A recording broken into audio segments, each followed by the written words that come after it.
Citizens of the Grateful Nation, welcome back to another episode of the I'm Doing Great podcast. How do you look in that? You look okay? Yeah, I think so. Okay, good, great. Hey, before we get started, we just want to tell you a couple of things about some cool people that sponsored the show. Number one, as always, go to SonoranDefense.com. Get yourself some fun stuff. Gun accessories, gun stippling. Do it.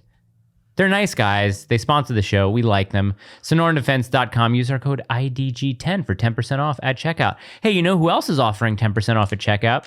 And you also know who doesn't think men can be women and women can be men. It's Nimi Skincare.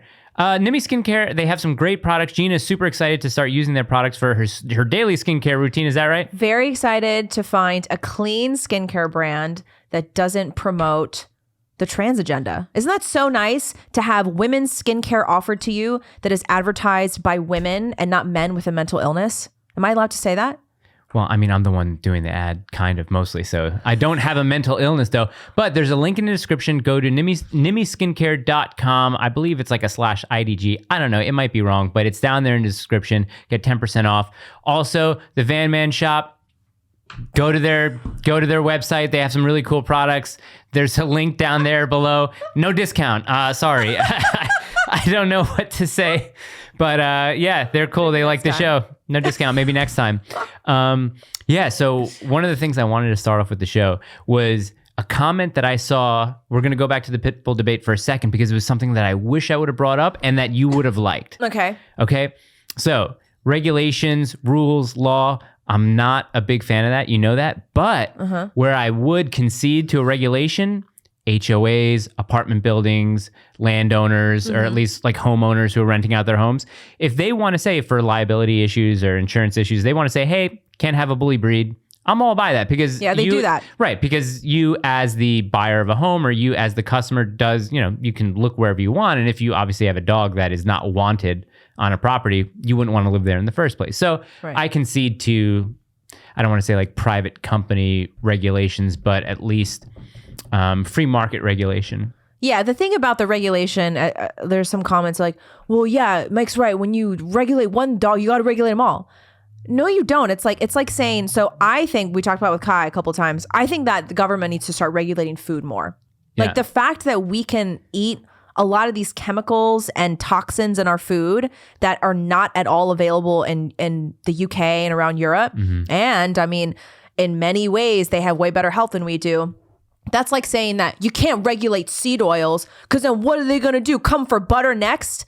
It's like just because you regulate one thing doesn't automatically mean that everything is going to be regulated. It's like just because I'm not a free speech absolutist, which I think we both talked about. I think that free speech like burning the flag and pornography should be regulated. Yeah. But then you have people who are like, well, if you regulate that, then you regulate everything. Yeah, I think regulate is just another word for rules, correct? I guess so, and I feel like the FDA does regulate food. And it's one of the reasons why we're in the sort of state of health and diet that we're in right now. They're not regulating it correctly, according to you. So it's this sort of like subjective regulation, like who gets to decide who regulates what. Yeah. We want to say elect moral leaders. But the whole thing about electing in this country is that there's always some lobby behind some leader, behind some politician. So you're never going to get, this quote unquote moral leader that, you would hope for in whatever version your utopia is. You know what I mean? Like in our conservative utopia, we would have the most moral leader of all time and would never make any mistakes and is only beholden to God. Fick. Right. Yeah. Fick Nuentes would be our moral leader. Our fearless. That's why like the third season of Succession, they go into a room and choose the next president. It's like, that's what happens. Yeah. That's what happens. Yeah. That's why Trump was such a disruptor. With none of us though. I mean. Yeah. It's like the rich people, the elites. The riches, the elites. The 0.1%. So can we talk about something that I think is really, really interesting? So there's this video, and every conservative show has talked about this, but Sephora was known for canceling a conservative skincare influencer, correct? Amanda Ensing, she's a friend of mine. She's local. She'll be on the show soon. Just announced her pregnancy. Congratulations, Amanda. Yes, that's her. So people got upset at Sephora. They said, oh my God, we're going to boycott Sephora. Right. We're going to move from Sephora. And the bulk of those people moved to ULTA, right? Yes. ULTA was, for the most part, pretty neutral. Didn't really say anything about any of the woke stuff going on. Didn't really get involved into politics. until recently. They just released this podcast. I don't even know what it's called. Like It's called The Beauty of. Right. So it's basically these two dudes who are dressed up as women, and they're talking about being a woman, and they're talking about girlhood. Yeah. And I think so I had this thought because we were watching this documentary about insane asylums and how, you ever heard the term bedlam? Oh my God, it was bedlam. So the term bedlam is actually the shortening of the word Bethlehem. And Bethlehem was this asylum in England and 1800s, early 1900s. And there was a point where you were able to pay like a nickel, 5 pence, 5 quid, 5 bob. And you were able to go tour the insane asylum and go look at the freaks. And that's where the term, oh my God, it was bedlam, because you just walked around, you looked at the freak shows and everything like that. That meme, fascinating behavior. Right, exactly. And that's where you get the term bedlam from. And I started thinking to myself, wow, obviously the insane asylums are closed. There are no mental health facilities like that exist anymore, because there used to be. And now the insane asylums are right in front of us. They're on our phones, they're on our TV, they're on our computers. These two dudes have a clear mental illness and just full on display. We don't have to pay 5 pence anymore. We get it every day. We get it from corporations that are pushing it. And now ULTA is probably going to, feel some sort of backlash, which is why we talked about partnering with NIMI, because it's like, they realize this is absolutely ridiculous. Like, what the hell? These men pushing women's skincare products? It seems weird. I mean, I could even understand if it was a couple of gay dudes, which these people are. They're just gay dudes. Yeah. Yeah. They're just gay dudes. But now they're saying... Autogynephilia. Right. Ooh, what's that? Autogynephilia is it's a condition or a psychological illness, for a lack of a better term, where men find sexual pleasure in seeing themselves in women's clothing. Walt Heyer, he's the older guy who detransitioned, you know him. I think he used to write for The Federalist. He speaks a lot about this a lot in his interviews. He says that he believes most of the men who call themselves trans women actually have this almost mental illness of autogynephilia, which they develop sexual arousal from seeing themselves in women's clothing. So that's why you see a lot of the fetishization of pregnancy. Yeah. A lot of these sickos, like Lil Nas X did it. Yeah. That James dude who thinks he's a girl, and all the beauty campaigns.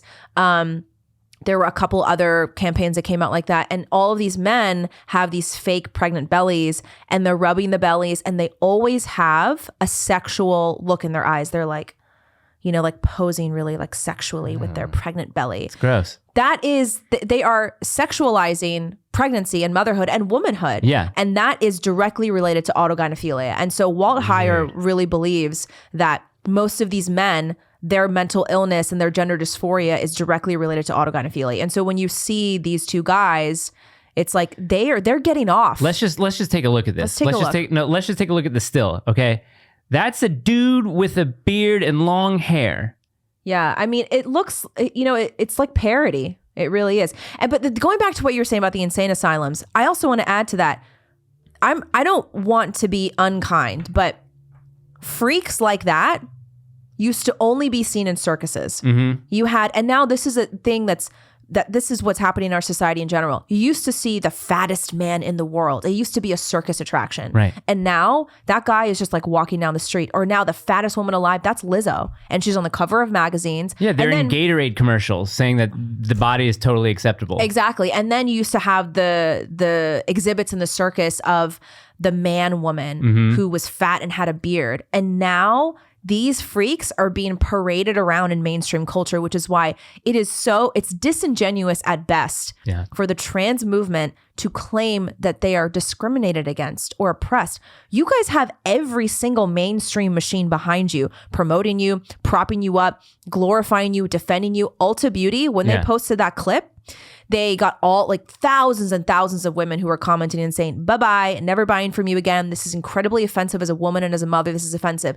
They were actually responding to all of them. They turned the comments off. Of them.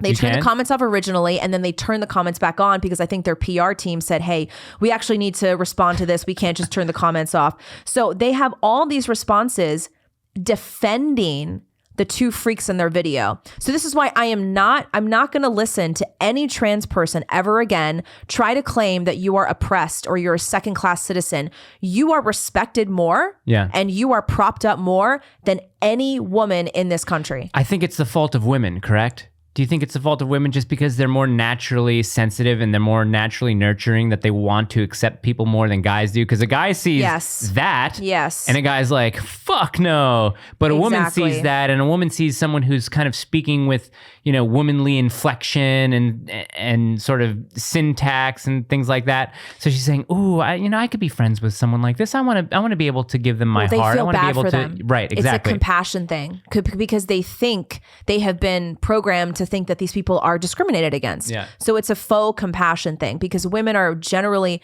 much more empathetic. We see that's the word, which is why we're meant to nurture children. Yeah. Because a lot of times it's like, I mean, my husband does this. I mean, most dads are like this. Like when the baby is like crying or upset, like she's fine. Mm-hmm. But like it hurts mommy's heart, right? Because we are designed to respond to that. And Jordan Peterson talks about this a lot too. Like we respond to babies' cries differently. We respond to a wounded animal, a wounded child differently. That's what separates us. Mm-hmm. But what the culture has done is they have hijacked that and they've taken advantage of that and they've put these mentally ill people on center stage. Freaks on center stage. Look at these freaks, man. Freaks. And then they've, convinced women to feel bad for them. I, like you, also want to have compassion, but when I see someone like this, I just say, oh man, that person's dealing with something. There's something not right with that. And then you say, I kind of want to have compassion here. And then you hear him talk. Yeah. And you say, no. This person is a psycho. Did you know that the Dylan guy with the bow, can you throw up a picture of him? He'll be in the okay, we're going to show the clip. Yeah, he's an actor. You know who hosted him for a women's summit? Forbes. Oh, that's right. Yes. Forbes hosted Dylan Mulvaney for a women's summit. I shared, so he does this thing called The Journey into Girlhood on TikTok. Yeah. Millions of followers. Lady Gaga follows him. I'm going to play a couple of clips of this from this podcast. Shared, so just to set it up a little bit, I shared one of those TikToks on my Twitter. Yeah. And I was, bashing, I forgot what I said, but I said, this is mentally ill. Yeah. This is an appropriation of womanhood that is much more offensive than anything related to blackface or racial cosplay you could possibly think of. And there were a couple people that were like, Gina, you're falling for a trap. This is obviously satire. And there was someone who apparently follows the show. Yeah. And he was like, look, I mean, I just want to point out, like, this is clearly satire. And I'm like, this is what's happening. This guy is so dead serious. Yes. He's so serious that he went onto a women's summit in Forbes and said that he's using the money that he's making from social media to pay for his future transgender operations. Yeah, he talked about it in this podcast. It's not satire. Correct. This guy is making fun of women and he's doing it in a serious way. And it's gross. Either that, but if it was satire and if it was a troll, it'd be the most epic one of all time. Like Shit Girls Say? Right. That, or remember that? Or the dude in Canada with the giant basketball boobies. Yes. That's funny. That's funny. And I think that's hilarious. But this isn't a troll. Let's actually watch a couple of these clips because it's just insane. I picked two sections because I told Gina, I'm going to listen to this on the car on the way to the studio just so we have something to talk about. And now because I have heard it, you all have to hear it. So let's just hear these two clips. Okay, ready? Here we go. And we can hear it through the headphones. I'm a puke. Queer people, we are the stewards of change of this new world because we are willing to live our life joyfully through adversity and willing to love ourselves despite the world telling us we shouldn't. And I think because of our content specifically, we're putting a lot of joy out there. Yeah. I mean, we really are. And sometimes it's silly fluff. Sometimes it can get a little deeper. Sometimes it's just... I can't anymore. So he says, queer people are the stewards of change in the new world. Yeah. What does that even mean? They are so narcissistic. If you listen to this podcast episode, listen and count how many times these people say me and I. They're obsessed with themselves. And that's part of it. That's part of the delusion is because they weren't successful or they didn't feel as loved as men. Right? They maybe didn't get the attention they wanted as men. They were bullied. Or they were bullied. So they found maybe a new identity that maybe fit their sociopathy or something like that. I don't even know if I'm using that term correctly. They saw that fit. They saw they were getting attention. Yeah, maybe I used it. Right. Yeah. Anyway, and that fits now, right? Now listen to this. This part is kind of what set me off. This was just absolutely ridiculous. Here we go. But there were still moments of my life that I thought initially would be taken away. I was like, oh, well, I'll never be a parent now. Or, oh, I'll never, be able to play this role that I always wanted to play when I was a boy, my dream role, or when I was a boy. Like, I had all these, some of untrue ideas. Like, listen to this now. Find love now. This is important. Listen. That was part of the grief. And now on the other side of it, I'm like, all of those sort of challenges or those finalized moments that I thought I was letting go actually just got sort of refreshed. Here we go. And now I know I can find love. I know I can still be a performer. I know that I want to have a family. I want to be a mom one day. Guess what? You will never be a mom because you're a fucking man. You're a man. Isn't it? You're a man. You can be a dad. You gotta. And also, I pray no one gives you kids. I really do. I say that. I think one of the joys of life is having children, and I would want you to have kids, but not as a mother because you're a man. It's like those kids. If this person ever had kids, they'd be scarred for life. They'd grow up with problems. I wouldn't wish that upon them, but they just would, because they would have a father who is a confused person and who clearly has a mental illness. And I mean, obviously it can't get passed down through genes or whatever, because he'd probably have to adopt because he can't give birth to a child. But you know what he means by becoming a mom? Becoming a mom, you know what he means? He means he's going to buy a woman's eggs. He's going to rent a woman's uterus. Oh, right. And he's going to create a designer child using women's bodies as if they are machines. Yeah. And the left has the audacity to call the right the Handmaid's Tale. Right, yeah. When you guys are literally using women's bodies as products. That's forced birth, to produce, in a way. To produce a designer baby. I'm just wondering who is the woman who's willing to do that, to sort of forfeit her body for that? They need the money. Apparently, it's a pretty good payday. A lot of girls do it in college. It's actually not even a really good payday, because how much is it? How much do some of these surrogate moms get? $30K on the lower end. Okay, you got to spend 9 months doing that. Well, no, I think that's what you can get for just donating eggs. Oh, whoa, really? Oh, well, maybe it's 10 to 15K for eggs. That's why a lot of girls do it in college, because they're incredibly fertile. Wow. Yeah, so it's a thing now, which is why it's still, really sad. You do have your children floating around out there, and a lot of your children are being killed.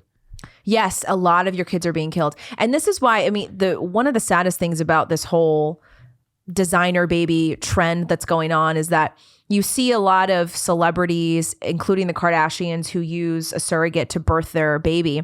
They then get into the hospital bed after the baby is born. Yeah. And they hold the baby in the hospital bed. They're taking the place of the mother who gave birth to the child, who carried that baby inside her for 9 months, and they're pretending like that's their child. This is mine. This is mine.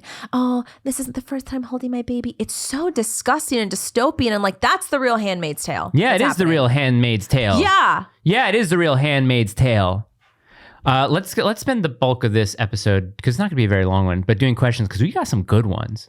Did we? Yeah. Yeah. What else do I want to... Is there anything that you wanted to mention? I want to add something about ULTA and Estee Lauder. First of all, did you see the Estee Lauder thing too? Camera 2, go. Yes. Yeah. So Estee Lauder, this is earlier this year. That's blatantly a dude. It's like Howard And also, Stern. whenever you post something on your Instagram with that music behind it, it gets stuck in my head. And whenever I go to the IDG Instagram, we only follow 6 people. You're one of them. It always comes up, and I have to turn it off. Yes, the clown show music. The clown music. I can't do it. That guy looks like hilarious.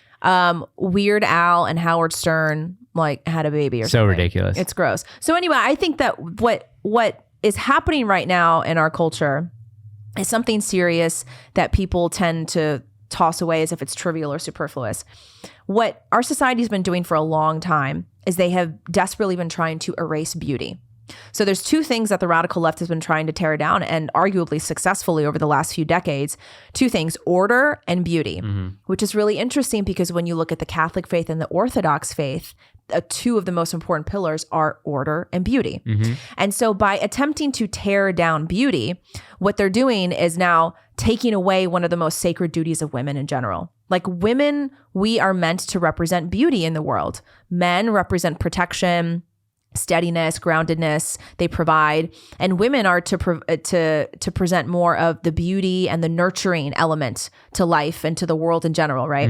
And there's been a very clear movement over the past, I would say even the past decade, where things are getting uglier. Fashion is getting uglier. Fashion 20 years ago was cute and it would look really pretty on girls, but now there's this weird trend. If you look at someone like Bella Hadid, who has been dubbed the most beautiful woman in the world. I mean, her face has been built by a plastic surgeon. Yeah. It's obviously all fake. But if you look at like her style or like even like Kim's style lately, it's not pretty. It's ugly. Yeah. And then you also look at what's happening in the beauty industry and you see all these influencers and you see the men who are pretending to be women. They look ugly. Like this guy that Estee Lauder promoted on TikTok. Looks like Howard Stern. Yeah. He is hideous. He's disgusting. See if you can throw up a picture. And so what's happening here, it's a very real thing. They're trying to erase beauty.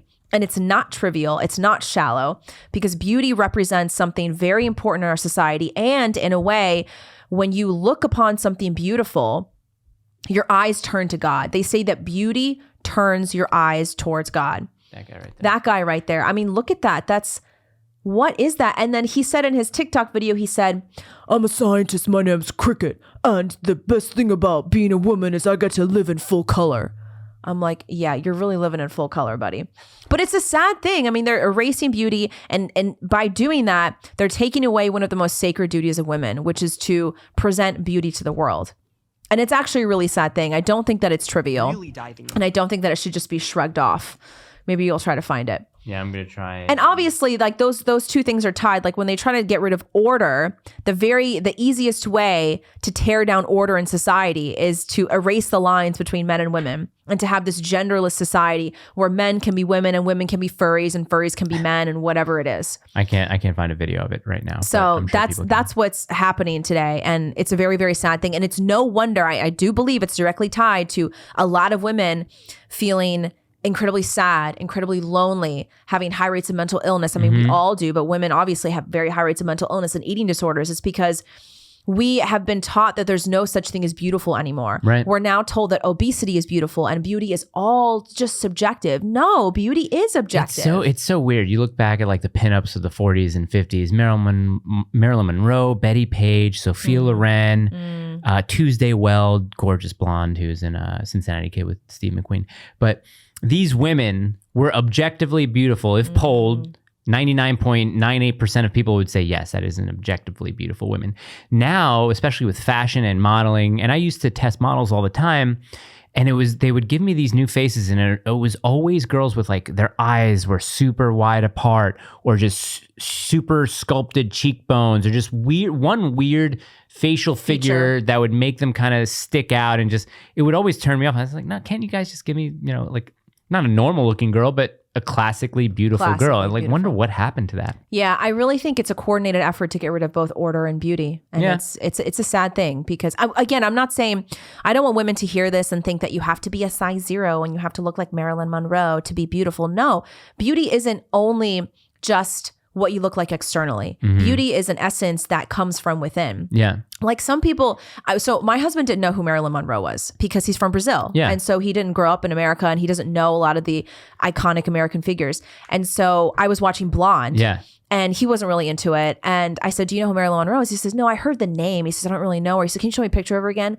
And I showed him a picture and he goes, she's really not that pretty. Really? And I said, and I looked at her again and I was like, there are a lot of women who are like, I guess I don't know how to phrase this, like objectively prettier in the face than Marilyn, but Marilyn had something. Yeah. Marilyn had something very special and unique, and you can't deny that. Whether that something is a woundedness or a brokenness about her that made her beautiful, or a vulnerability that you wanted to just care for her. Yeah. Marilyn had something that was much bigger than the way that she looked on the outside. You know what I mean? Yeah. And so when I talk about beauty and it being related to femininity in women, I'm not talking about you having to have like the J-Lo body. Right. And like the face of Blake Lively. No, like beauty can be... I don't find her all that attractive. Blake Lively? Yeah. I love her. She's pretty, but this is like the whole Hillary Swank debate. You know what I mean? Like, I don't think she's hot. Yeah. It's not, did you think she's hot? It's not, would you do her? It's, do you think she's hot? Right. But I'm talking about beauty that comes from within. And that can be grown. It can be developed. It comes from a sense of confidence. It comes from a sense of, I believe it comes from a sense of finding meaning in your life and having a very solid relationship with your religion, your faith, your family, and God. 100%. So beauty is not just this like objective thing on a scale from 1 to 10. It can be developed. Yeah. And of course, the way that you present yourself, the way that you dress, the way that you look, and I know there's going to be a lot of trolls be like, well, Gina, you should be talking, you're really ugly and you, I don't know. No, whatever. That's the opposite, because any comment geared, like not geared, but directed at you especially on YouTube for the most part, is Gina's so hot. Yeah, but I say this all the time. It's only because there are like very few smart conservative women who are also like Asian. that too. Yeah. I mean, especially just me and Lauren Chen. We're like the only ones out there. I've found, and I mean, listening to that particular podcast that we just listened to about how narcissistic it was in the last couple of months, especially within the last couple of weeks, I've found that I've been hating the term self-care more and more and more, just because I've realized that it's not about me whatsoever. My duties are to, number one, God, number two, my wife, and number three, my kids. And it's not that you have a low sense of self, but I think with me personally, I am just constantly not finding faults, but I'm aware of the faults, and I am aware that what I strive to be is not perfect, but obedient to God and a provider to my wife and a protector of my children. Like, that's what I strive to be. And these people don't have that. They haven't realized what a true human's purpose is. Right now for them, all it is about me. How do I look? How do I feel, especially, is the big one. Yes. No one gives a fuck about how you feel. That's right. God doesn't even necessarily care about how you feel. It's how you act. It's how you present yourself. It's how you're able to stand up for others. It is how obedient you can be to him while also lifting up other people. And they might be doing that in this weird kind of way where they think that they're sticking up for a certain community of people by telling their truth and their story. But honestly, we know that they are probably not doing those people a favor either. And they are actually kind of lifting up and putting a spotlight on their mental illness and making sure that it's acceptable in society. Yeah, I'll add one more thing. I think you nailed something very important there, is that our society teaches us to be obsessed with self-care, self-love, and we're taught that there's some sort of freedom or liberty in being obsessed with the self. That is like the quickest way to voluntary slavery. Yeah, they talk about individualism a lot too. Yeah, and which, you'd think when you're first starting to become a conservative, you're saying, the individual, right? Autonomy, as one should have autonomy over himself.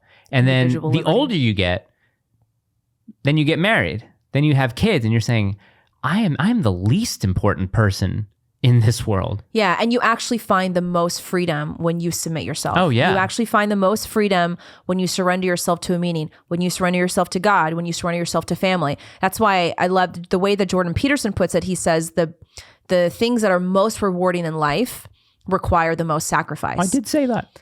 I said it. Potential. And so that's why a lot of these people are so mentally ill and they're suffering, because they're obsessed with themselves. And it is a black hole when you are obsessed with yourself and you put yourself first and you are your own God, because there are only two choices. You either follow God or you are your own God. Right. There's no other. That's what I was trying to tell this atheist yesterday in the DMs, because because I said the whole liberal diversity. And then true diversity was everybody kneeling before Christ. Right. Did you see that meme? Yeah, I saw that one. She's like, how dare you inflect religion into this? Like, you don't have to be religious to be a conservative. And I said, well, yeah, you kind of do. Also, I mean, where do you get your morals from? She was just saying, for me, the communities I lived in. I said, okay, well, what about other communities who don't share those morals? Who's right? Who's wrong? Yeah. Because it's total when it has to do with subjective morality. I get my morals from God. We get our morals from God. We understand what is right and wrong. We understand thou shalt not kill, because people are made in the image of God. And he says, hey, don't kill each other. Yeah. You know what I mean? Don't kill innocent people. Don't murder. Sorry. Yes. Don't murder. Right. So I asked her, I said, why is rape wrong? And she's like, come on, we know this because society. I said, well, what if I think rape's okay? If I'm an atheist, if I'm a moral relativist, and I think morality is subjective, I think rape's okay. Who are you to say that it's not? Why are you right? And they don't understand this. Like subjective morality and moral relativism, it can't play itself out.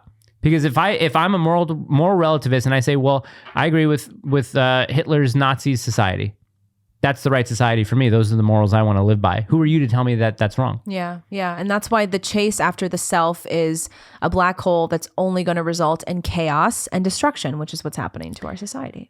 Jilly Beans 27. Sorry. She's a good friend of the show. Yeah, Jilly right? Beans 27. Now, she's curious about your thoughts. That may be a new way to phrase it. I don't know. But she wants to know, what are your thoughts on store-bought baby food? I'm going to try to say this nicely. No.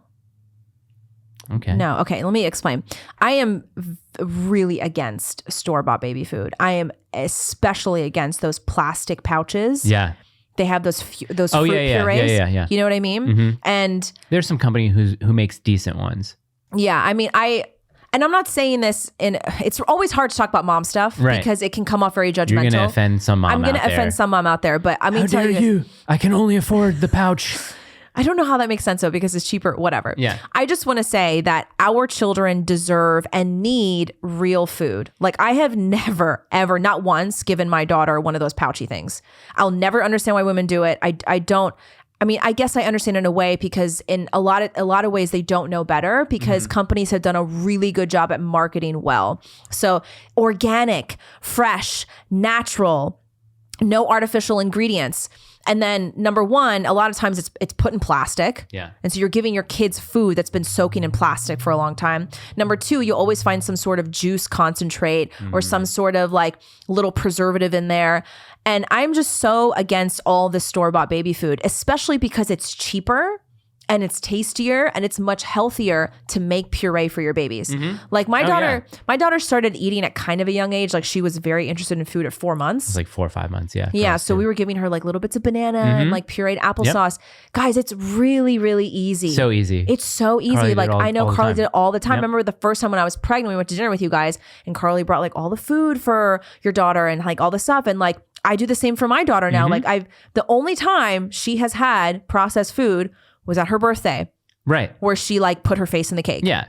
I mean, Ro she'll have like little pepperoni slices and stuff that we'll give her for lunch, put for dinner. But for the most part, like Carly's been making her own bread now. Right. Avocado stuff. Yeah. That she loves. She loves the bone broth rice. We were eating the other day and she went, rice? Yeah. And she just started stuffing. She's like, this is just kind of plain, jasmine rice in bone broth. Is it jasmine, babe? I'm sorry. It's jasmine, right? Yeah. Low arsenic count in jasmine rice, I believe. The gift that we're giving our kids too is that they have real taste buds. When you give your children those fake pouches of food and you feed them a lot of the processed stuff, they are never going to want to eat a fresh mango again. True. They're never going to want to have that was a very interesting, I can't remember what podcast I was listening to, but a guy talked about it so much so that he was talking about that your kid, if you gave your kid like artificial fruit flavored things from the very beginning, they would never understand what a real strawberry ever tasted like. And he was talking about, but it went down some really deep sort of thought hole about the fake strawberry. I think, guys, if you look up fake strawberry thought experiment or something like that, it goes really, really, really, really deep. That's interesting. Also with like, I know they have those baby foods that come in the jars and they're organic, whatever. Like it's so much cheaper to make it, moms. Yeah, just make it. Like if you can't use the excuse, well, it's cheaper. No, it's so much cheaper to make it. Carly was saying, I said, hey, babe, do you want me to finish this bread? I mean, she was like, I'll just make some tomorrow. I said, are you sure? And she says, it's literally costing me pennies to make this bread. Right. You have no idea. We make bread forever. And look, I know it probably comes down to a time thing for a lot of moms because it may be really difficult to find the time to make food. But like, you really only have to get up like 30 minutes earlier to make food for your baby for the day. Yeah. If that's what you need to do. Or you have a guy who's at home a lot of the time because he's a freelancer and has a show, and that kid. My husband makes some food for the baby too. I don't make any food. I kind of feel bad. I can make the stuff if I need to. Yeah. But I'm not, Carly's just incredibly gifted. So yeah, I don't leave that stuff to her, but I'd rather her do it than I have to like, if he doesn't, I have to like give him instruction. Oh yeah. Same. But yeah, feed your kids real food, please guys, because this is not a vanity thing or trying to like one up you. Like it's really about your child's brain development and the relationship they have with food. And it's about your child's health at the end of the day. So please don't eat that crap from the store just because it says organic or fresh or natural on it. Red Pill Conservatism version 2. Have either of you been through a quarter life crisis? That's an interesting question. Might be a quarter life crisis. What's that? I don't think so. I mean, in the way of buying things or maybe finding different hobbies, I don't think so. I think I'm kind of happy where I am.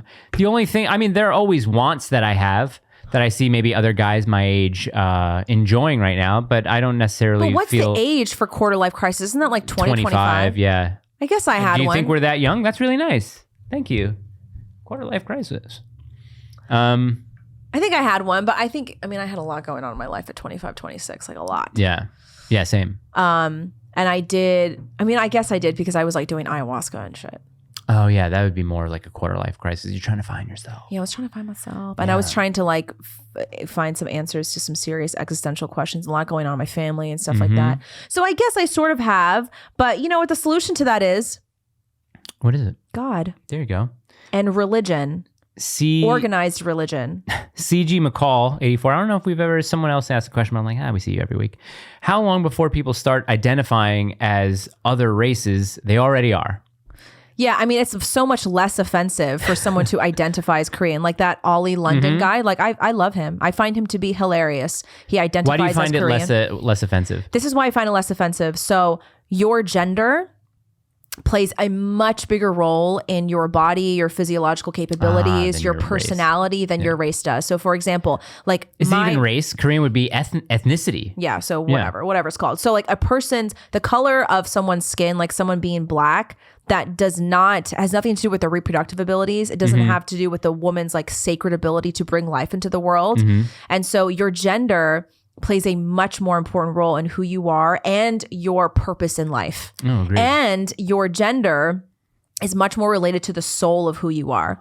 Like the color of your skin and your ethnicity, your racial background, at the end of the day, like it doesn't play such a role in who you are and what your purpose is. Yeah. But your gender does. Yeah. Well, speaking of gender, so I'm gonna talk about this and you're like, don't maybe say that, leave it as a surprise, because if it does happen, I applied. If any of you guys watch the Jubilee series on YouTube, they have this one called, what was that thing called? Trans man. No. Well, what is the series called?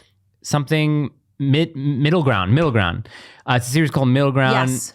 And they were putting out a casting call. Gina was like, you should definitely apply for this.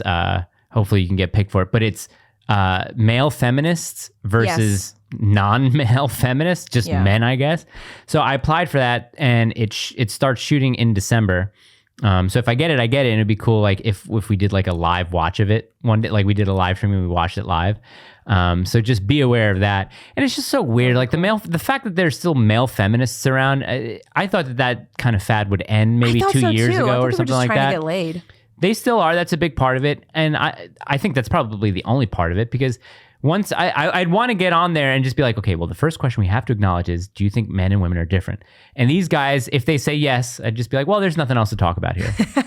And that's it. Did you see Bo Diddle's latest clip? Where he went to a rally and he interviewed guys and they didn't know what they were there for. Oh, they were paid. They gave us signs. Yeah, I thought that was funny. Yeah, that was funny. Shout out Bo Diddle. Ohas, who, should we out Ohas, or people know who he is by now? I don't think they do. Okay, so Ohas, would you guys ever participate in a debate? You mean like with each other? Or just maybe in a debate ever? For me, I would say no for a couple of reasons. Number one, debating is not very ladylike. No, I'm just kidding. I'm not interested in debate. It's not. This is going to sound a little bit like, I don't know it's going to sound like new age to people, but from a serious point of view, like I try to do everything I can to embrace femininity in life, right? Like as a mother and as a woman. And there is something very masculine about debate that I don't really feel interested in getting into, because I'm someone, you know how Jordan Peterson talks about like there's 10% of women who have more masculine qualities and vice versa. Like I've always been someone who tends to have a little bit more masculine qualities than the average woman. Like I'm confrontational. I can lead often with like more logic than emotion. I don't get easily offended. I like to fight. You know what I mean? Like I did martial arts. I was in fitness for a long time. And so I try to do everything I can to embrace more and more femininity in my life. So personally, I'm not really interested in debating people because it feels a little bit masculine to me. And I would probably get really rubbed up by it, but I'm just not really interested in going to that space now. I'm not too big of a fan of it, only because I don't have sort of the patience to debate someone. I think a quality of a good debater is a lot of patience and knowing when to say something at the right time. Also, my brain doesn't handle storing knowledge all that well when it comes to statistics. If it's right in front of me and I can read off of it, fine. So you don't have a photographic memory? No, I don't. I have a good mind's eye, but I don't have a good photographic memory. And also, I'm more of a fan of conversing, which is why we're doing the panel. It's going to be more of a conversation type thing rather than a full-on debate. Yeah. And we aren't even really moderating it. We kind kind of are in a way. We're going to be leading sort of the topics of the discussion, but we're not moderating a debate. We're not taking part of the debate. So I mean, I probably wouldn't. Do you think the debate anybody. Jubilee would be considered debating because we're both like Those are conversations. Okay, that's Those what are I was thinking too. conversations, yeah. Because the casting director has both of our info. Well, so. what they do is they pose a question. So they have 3 people on one side, 3 people on another side. And what they do is they pose a question. Those who agree with the statement step forward. They talk about it. Those who disagree fill up the section, and then they all talk amongst themselves. Right. So it's good. It's a good back and forth. I don't think it's really necessarily a debate, not. but that's a good question. It's not. Let's see. Ben Vogan. Gina, can you find me a 21-year-old version of yourself at the IDG Gala? This is a thing that people still think that we're doing, so I guess we got to do it. We have to do it. We have to do it now. But we just need to find sponsors. I will do my best to find you a fertile virgin. We should have it in a. I wonder if we can do it in like a historical home around here. You know that historic home that's out here? We kind of have it in like not a plantation house, but antebellum something theme, like like a nice mansion or something like that. We do it. It's very personal. It's not like in an event hall or something like that where it's just kind of what's the word? Capitalistic, so to say. Hey, did you know that they took down Kanye's interview? The Drink Champs one? Yeah, it's been re-uploaded. Yeah. Has it? Oh, not by the channel. Yeah. I know. Yeah. I didn't realize until yesterday they took it down. I mean, what does that say? We're not allowed to say it. Oh, we should put the clip of Charlie. I think it's like season 3, where he's like, he says the word Jew. Oh, really? And Matt goes, "Bro, you dropped a hard J." We have to find that clip. I have a very anti-Semitic story that I was a perpetrator of it. I won't tell it. Sorry, I'll tell you after. Okay, tell me. We can tell it on locals one day. Oh yeah, we could. Well, yeah, it was crazy. I don't know if we can. No, they would let us tell it on locals. I don't know. Did you see that Zuby called Kanye anti-Semitic? Really? I was really surprised. Zuby, friend of the show. Come on, man. Come on, man. It's not really anything. I mean, yeah, but he called it anti-Semitic. I don't understand why it's anti-Semitic. He makes a good point. He's saying, well, we're all Jewish in a way. We're all originally Jew. We all come from that one area. Like, I'm Semitic. And there's also a video I saw that Jews really can't be offended by the term anti-Semitic because they're not really Semitic people. Right. I saw that video. But also, it's just saying, like, I just don't get what's wrong how if you say, well, Jewish people, they tend to control the not control the media, but control the media. They tend to be in positions of power throughout all these really influential sort of businesses. Who do you think owns the rap label? Yeah, exactly. Yeah, well, Rick Rubin started Def Jam. Ruben. Anyway, that was a... don't say my name on air if you read this. Women in the military, is it haram? Yes. Well, I don't know if it's haram because I'm not Muslim.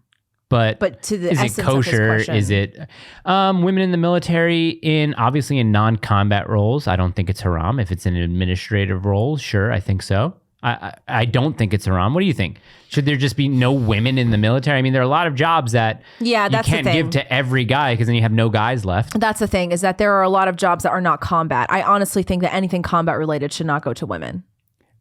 Medics? Yeah, medics, yeah. Things like that, yeah. So even helicopter pilots. Yeah, that's fine. That I don't mind. Fine.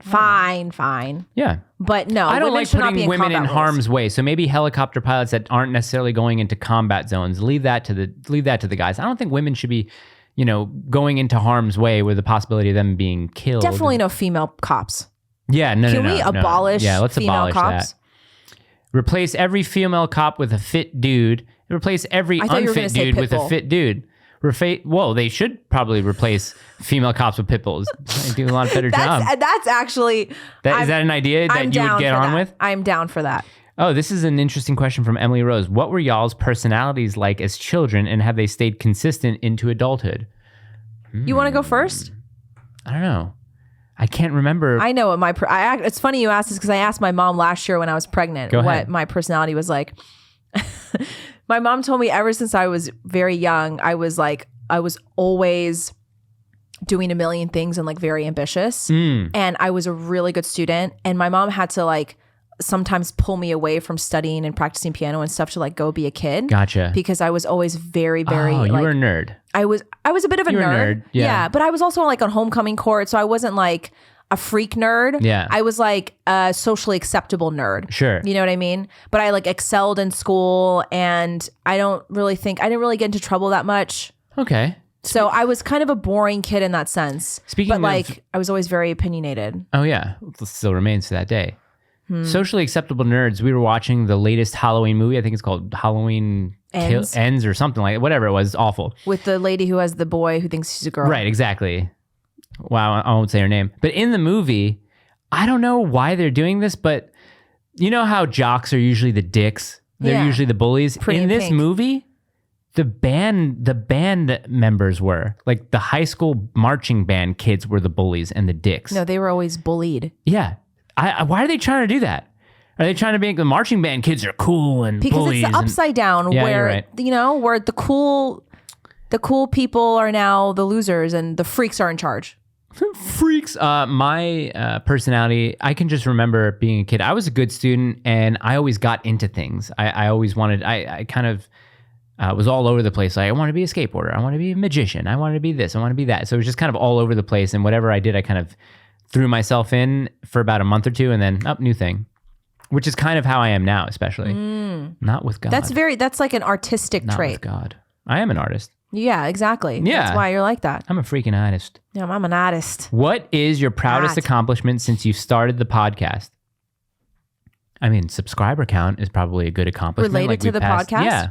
I honestly, it hasn't happened yet, but I think our greatest accomplishment so far is the Christian panel. Yeah, the Christian panel. Even Yeah. just getting the speakers to agree to come, Yeah. getting the sort of graphics for it and stuff like that And has I been think fun. that I don't mean to pat ourselves on the back, but I think we are one of the few conservative shows that unashamedly acknowledge that we are a Christian nation and encourage people to return to Christianity. I invited Justin Bieber. So I sent him a DM. I was like, hey, if you're not doing anything December 10th, we'd Andy love to have Frisella, you. by the way, he's going to come on. He's going to try to come on when he's here next month. Okay. But J Beebs. That'd be cool. JB, if you're watching this, people want to clip this out, send it to Justin. We'd really love to have you at the Christian panel. We know you'd love it. We know you'd like it. Yeah, bring Haley too. I do like her. Yeah, JB evangelizes to people all the time. Yeah. That would be cool. That would break the internet. Listen, October 25th, tickets will go on sale. 2 types of tickets. Some have less availability as others. Okay, so just pay attention to that. Samantha Young, are you guys planning on homeschooling? If so, how are you preparing? I would ideally like to. I think that's what we're going to do. Yeah. And as far as preparing, there are plenty of, not utilities, but what's the word? There are plenty of resources that can prepare moms or, I mean, I guess if there's stay-at-home dads there who are doing the homeschooling. Yeah. But plenty of resources out there. A lot. Yeah, we're probably about 2 to 3 years away from that, though. Yeah, we're definitely a year or two behind that too. We're planning on homeschooling as well. We're very fortunate to live in this area because there's a lot of homeschooling resources here, and there's a lot of opportunities for homeschooling kids to go into a classroom setting like once a week with other homeschoolers. So definitely planning on that because it doesn't matter how Christian a private school may be. Like it's just everything's getting infiltrated now. So I think it's a really good time to homeschool. It's always a good time to Do you guys celebrate Halloween? GEK Paris wants to know. And do you have favorite fall Halloween movies? I don't do Halloween. You don't do Halloween? We don't do Halloween for a lot of reasons. I mean, I guess I was always just raised to not be interested in anything related to the occult. Like my mom always raised me to not. What is a Christian holiday? Halloween's a Christian holiday? Yeah. Started out in Christianity. Did it? Yeah. The Day of the Dead? Mm-hmm. How? All Hallows Eve. There's All Saints Day, which is the next day. So it's all celebrating. It's not all celebrating death, but it has its roots in Christianity. Well, I does thought it? it was. I always thought it was an related to the occulted occult. root. Yeah, no, Christianity. Interesting. Look into it. Yeah, but I also don't really celebrate Halloween because when I was 12, a good friend of mine died on Halloween. Really? Coming to meet us for a Halloween thing. In a car accident? No, he got on his skateboard Oh, geez. and he was dressed as a zombie and he got hit by a car and he died. Oh, boy. So Halloween's it's definitely not my favorite holiday. I do love fall though. Yeah, I love fall. Favorite love fall fall. movies. Yeah. I don't know. When Harry Met Sally. That's a good one. That's just all seasons, though. I'm trying to think if there are any Yeah. fall-specific movies. I don't think so. I know a lot of Christmas movies, but I don't know many fall movies. Well, there are Halloween movies. I guess like October is always horror movie month. We did watch the new Candyman last night. It was interesting, but it was all about like police brutality. It was kind of Hold on, and I'm really interested in Halloween being a Christian holiday. Yeah, I'll send you a video. Yeah, send me a video. Okay. Well, then how is it turned into like, I mean, I'm sure it's obviously changed a lot over the years. I can find you a video. Start talking on the next question first. Okay. And then I can try and find it because it's in my DMs somewhere. So I can try and bring that up. It sounds like a PragerU video, like debunking the fact that, but they wouldn't do it because it's V Wagner 06 wondering if you listen to Elbeth Stuckey's stance on pitbulls. He did. I didn't. You didn't know. I mean, I don't mean that in a way like I don't want to. I didn't get the chance to. Oh, here's a question for you. You can start this off and I'll look into my DMs for this. Okay. From Narisha. Do you like musicals? I'll say I do. My favorite is West Side Story, and that's the only I love like. West Side Story. But talk about other musicals while I look this up. Do you like any other musicals? I'm not really big into musicals. I mean, I enjoy them. I actually enjoyed I was surprised that I enjoyed the new West Side Story, the Steven Spielberg one. Oh, yeah, that one was okay. Kind of weird, though. I enjoyed it. It was better than I thought it was going to be. Yeah. Oh, interesting. How is it? Oh, my gosh. Someone asked me, Bicycle 93, Mike, have you ever seen the movie The Fifth Element? Of course I've seen The Fifth Element. I love it. Name will never be the same to me, Maria. I've just met a girl named Maria, and suddenly I found something, blah, blah, blah. Oh, yeah, that girl's going to play Snow Brown now, too. Snow Brown? Snow Brown. What the hell is Snow Brown? Well, she's Mexican and she's playing Snow White. And then she did a whole speech about how she's not going to be rescued by the princess. I mean, rescued by the prince because, girl power or something. I don't know. Okay, so I did find I found the story, but I have to go back into my stories because I did post it. Anyway, we'll get back to it. Maybe I'll put it up. But yeah, look into his Halloween Christian. It is. Let's see. What else? No, I don't want to answer that. What's your favorite scene from a movie? Jeez. It's a very broad question. What's my favorite scene from a movie? There's so many. I can't even begin to think. Okay, obviously. So only because this is recent, but my favorite movie from a scene is I can watch the movie first... from a scene. What did I say? You said my favorite movie from a scene. Well, a movie is... Can you make a movie out of a scene? My favorite movie from a scene. Yeah, my favorite scene from a movie is like the first 2.5 minutes of Arrival. Dang it, I was going to say something from Arrival. Well, that's fine. No, I mean, I love the scene in Arrival towards the end where she asks the alien, who is this girl that I keep seeing? And then the flashbacks the flash forwards start to come together. Right. And that's when every time I watch it, I just weep. I just cry. If you want to cry, Arrival is good to cry, so you should cry. I still do love the opening scene of The Dark Knight, though. With the bank robbery. Yeah. Still one of my favorite movies. What is this? R.I.P. Heath Ledger. Oh, hello. I'm Emily. Thomas wants to know, any inspiration, direction for someone trying to get back into reading they say there, so this is grammatically incorrect. I'm just correcting your grammar. Any inspiration, direction for someone trying to get back into reading his or her Bible daily? You start. Any inspiration to doing that? Yeah. Oh, man. Inspiration, direction. Oh, I don't know if I can give you direction. I mean, I would just suggest to read your Bible every day, and maybe you can start with one book, like, I don't know, the book of Corinthians or something like that, and then read a chapter every day and write notes. I've heard that Bible.org offers some nice commentary, but I don't know much about that. There's a prayer handbook that Dr. Easley gives out that I think is very helpful because it teaches you how to pray through scripture. So that could also be a nice one.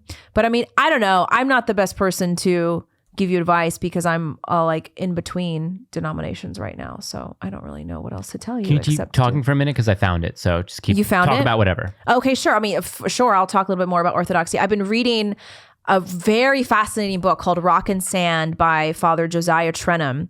And he was once a Protestant pastor and is now an Orthodox priest. And his book covers the whole history of the birth of Protestantism, and then just describes the difference between Catholicism and Orthodoxy. And I'm learning so much, and I'm really fascinated, and we're really excited to start going. You ready for Halloween is Catholic? Oh, yeah. Okay, here we go. Yeah. Here we go. And you can hear it through the headphones there, so I'll play it real quick for you. Here we go. His name is, on Instagram, I'm Franco Aurelio. So let's see here.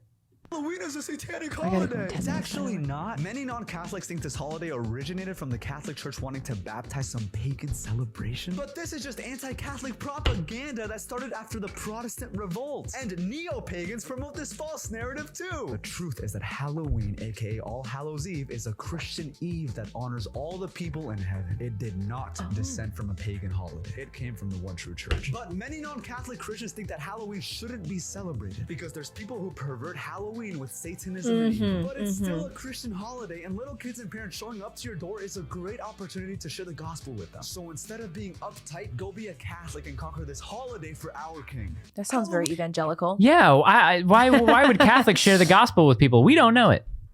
Oh, lol. Lol. Lol, yeah. Let's do a couple more questions. I know you got to get the heck out of here. Yeah, I got 10 minutes. I know you got 10 minutes. I'm going to try and find some good questions. Also, I went to an outdoor range the other day, this past weekend, and it was fantastic. We're finally going to go to a range next week. Oh, are you? Yeah, which will be fun. Oh, that's going to be great. Maybe we'll shoot some content there too. Oh, at the range? Yeah. Oh, well, we're going to Matt Walsh on Friday. Yeah, Sav's going to be there. It does start at 4. Gina was insistent that it starts at 5, but I went back and looked. Yeah, I thought it was 5. Well, you're wrong. You're wrong. Oh, wait. Okay, hold on. There's Let me find first time for everything. This is okay. See y'all. What's your latest? This was an interesting question, and I don't know how to. We'll do maybe 3 more questions. What's your latest red pill from the Narrow Path Enjoyer, who's a member of the men's group? What's your latest red pill? It's been a while since I've had a red pill. I'll tell you what. The latest white pill is obviously the birth of our kids. Like that's an easy white pill. Yeah, yeah. Red pill, though, I don't know if there's anything that would necessarily be a new red pill. I guess my latest red pill. This was a while ago, though. My latest red pill was the degeneracy of, that's a strong word, but the truth about surrogacy and IVF. That was a good red pill. I mean, this is, again, a few years ago, but it's my latest red pill. That was one of the last things that I was sort of red pilled on because I used to sort of be like, oh, well, you know, if a family is struggling with infertility, like thank goodness for modern science. But then when you learn about the way that women's eggs are harvested from them and the way that women's wombs are rented and the way that babies are killed in the freezer just because they're not wanted. I mean, it's pretty asinine. Yeah, I'll take that one. Yeah. I don't really have one. But that's, I'll take again, that one. a while ago, so I don't know. Mr. Saint Wave, if you guys don't know who Saint Wave is, go there and get some clothes. I know this isn't a Catholic pod, but is there a saint either of you admire most? Do you admire any saints? I don't know enough about saints. Really? Yeah. I'm on a real big Joan of Arc kick. You know, are you familiar with Joan of Arc? No, Joan of Arc. Yeah? Yeah. Do you know much about her? No. You just know who she is. I know of her. So Joan of Arc was living in 15th century France at a time of the 100 Years' War, where there was basically this English occupation of France and just this feuding between the monarchies. So I won't go into the politics about it because there are a bunch of people involved, and you know there's concerning like monarchy and royalty. There's a lot of inbreeding in there, so it's like the cousin is fighting against cousin, brother against brother kind of thing. But Joan of Arc had these visions that the Archangel Michael appeared to her, and I think Saint Therese, and then maybe Saint Catherine. Is it Saint Catherine? I can't remember if it's Saint Catherine of Antioch or Saint Therese of Antioch. I think it's Saint Catherine of Antioch. But these two saints and one angel appeared to her and said, "You are going to serve. You're going to serve God in regaining France's independence from the British. Blah blah blah. All this stuff." And she is a child at the time, maybe 12 or 13 years old, and it takes her 3 years to kind of get to the monarchy, the Dauphin of France. Who he's not the king of France, but I think it's, I always forget his name. It's not Edward. I can't remember. But anyway, she's able to get to a military outpost, and she requests an audience with the Dauphin. And basically this 16-year-old girl with zero military experience, only with the experience of having these visions and being visited by, the Archangel Michael, tells the Dauphin, says, "Listen, I'm here because God has sent me to regain France in all its glory," or whatever it is. Also, her village that she lived in was raided by these English mercenaries, and I think her sister was murdered and raped or something. It was pretty horrible. But anyway, they listen to her. She starts leading the French into these battles and winning these battles, where she gets to Paris and I think she gets taken. And she has been called a heretic because she says that she by the grace of God, she has seen these visions, and that is what led her to wage war against the English. So I'm probably butchering this, but the papacy sends some representatives and saying, we can't prosecute her for anything. She hasn't done anything wrong. But the English, who they haven't separated yet. So this is pre-Henry VIII, so before the Protestant split. So the English, they have their own church representatives, and they're just basically trying to try her for heresy. And one of the greatest lines that she says is, and I posted this in our Instagram story, is they say, how do you know you're in the graces of God? And depending on how she answers it, she can, be found guilty of heresy. And she says, if I am in God's grace, he put me there. And if I am not, I hope he does. Because I feel that I'd be the most wretched person alive not to be in God's grace. She's trans now too. That's what messes me up, because they're like these plays now that they put on. It's like queer Joan of Arc. It's totally heretical. It's blasphemous, and those people will burn. So I really like Saint Joan of Arc. Just nothing but the courage of conviction and God's words in her ear and a sword in her hand led her to win battles as a 16-year-old girl. Is kind of crazy. Got men to follow her, and I'm not using that as like a gender thing, like strong women. Like, no. God influenced women. Not like the Woman King. Yeah. What was that?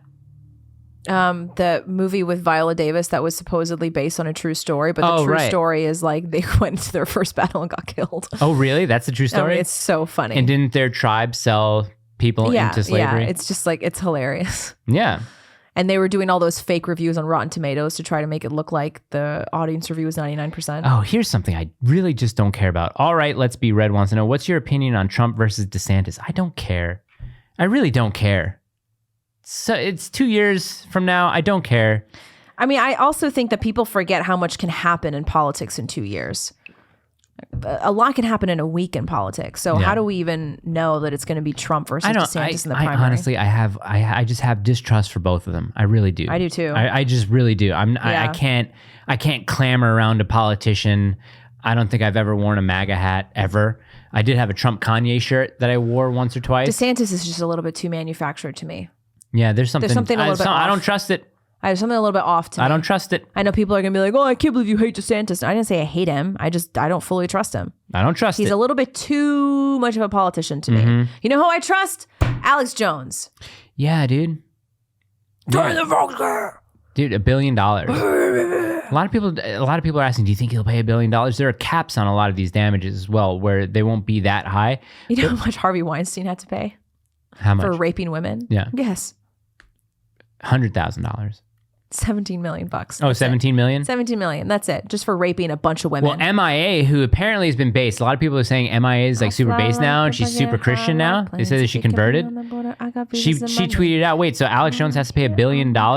So are all these celebrities who push vaccines going to have to pay money too? Yeah. It's like, wow, super based. She's right. She's going on Candace's show. What? Yeah, Candace tweeted at her, want to come on my show? She's like, I'd love to share my thoughts. Really? Yeah. Not my favorite song. My favorite song is Boys. That's the only song I know by her. Really? Yeah. I'd play us out, but we wouldn't be able to make money off the video. Yeah. All right. Say bye to everybody, Gina. Bye-bye.